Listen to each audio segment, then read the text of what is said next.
You know, we're Asian American. We're Vietnamese American, more specifically. In Southern California, there's a lot of entertainment, right? A lot of restaurants. A lot of beer, going to nightclubs. You know, you hear this term like YOLO, right? You only live once. Gotta live life to the max. Do whatever now. You know.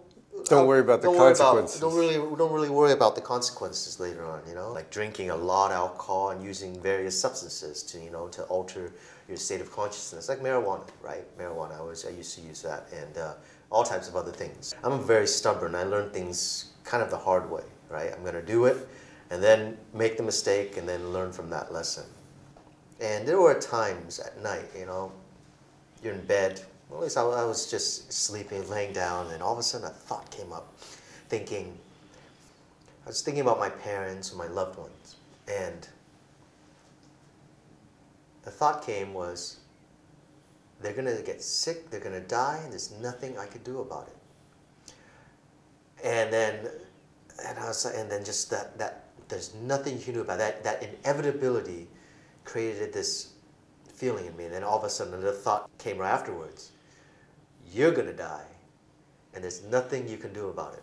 It's pretty terrifying, right? And I'm thinking to myself, I'm not the only one. Everybody's gonna go through this, right? So is the path I'm going on, is all this fun, the excitement, and everything I'm doing gonna solve this issue? No matter how much money I make, is it gonna take me to heaven or some greater place after I die? I don't know, right? I have no idea. There's a lot of spiritual practices that talk about elevating the consciousness and unlocking the human innate potential to become extraordinary beings, and even talk about how there's energy channels and chakras and auras, all this stuff. And I was just fascinated by this. We were both seeking about the same time. Along the way, in life we all have our ups and downs. I was doing pretty well getting into real estate and even general contracting. So even in my late 20s, I had pretty good success. And then when I came to California, I bought a house to flip, and that was the crash of 2007. So I tried to hang on to that property, ended up, pretty much losing all my money.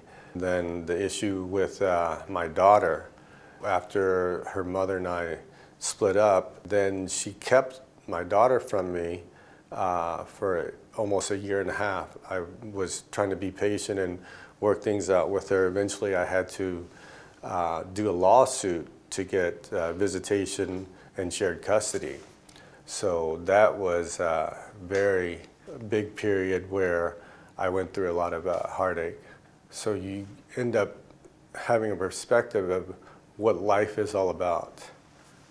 So you want to seek and understand why we exist. I even had an aura machine where you can see people's auras and measure their energy channels.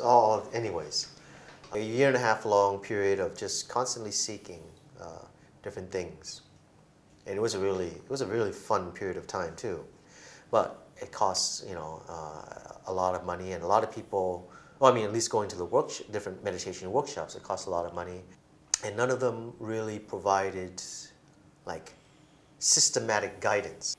Sunday night was June 22nd, 2014. Just on YouTube, and then I saw this 4-minute introduction to Falun Gong. It's like the beginning of the exercise instruction video where the teacher of Falun Gong demonstrates some of the movements, and there's a short introduction about the practice. It's about assimilating to truthfulness, compassion, and tolerance, assimilating to the nature of the universe, and amongst other things. And I was just watching this, and I was it was kind of like an electric plug, just plugs back into you.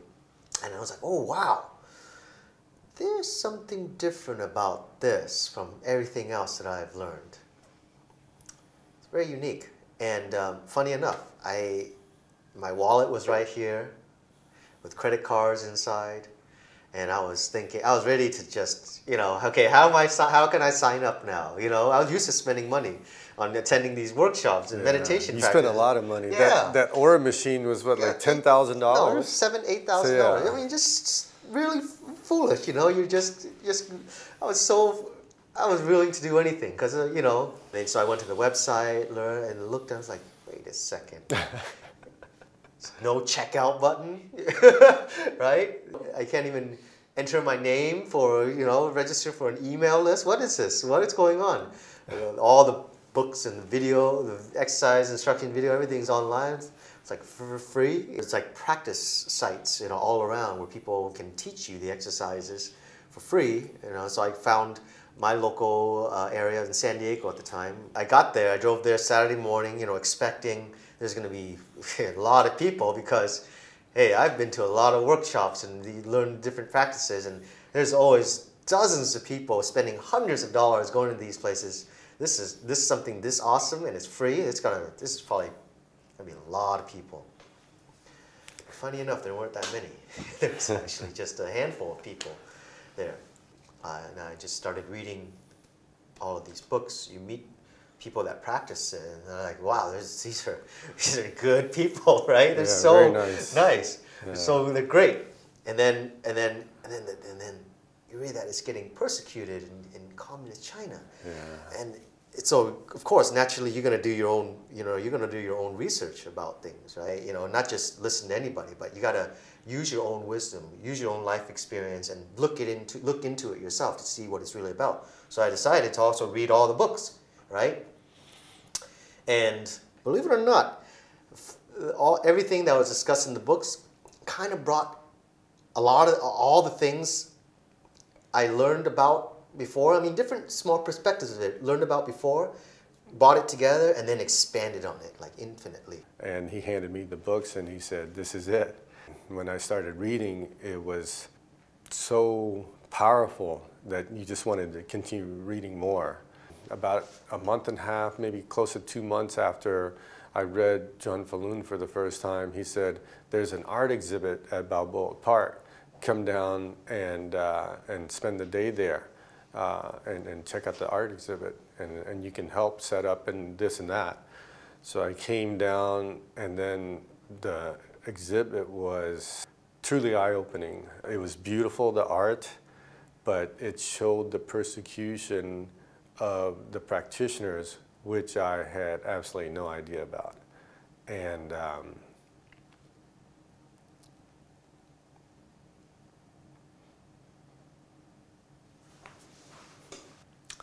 yeah, as I learned about the persecution and trying to explain this to the people that were at the park,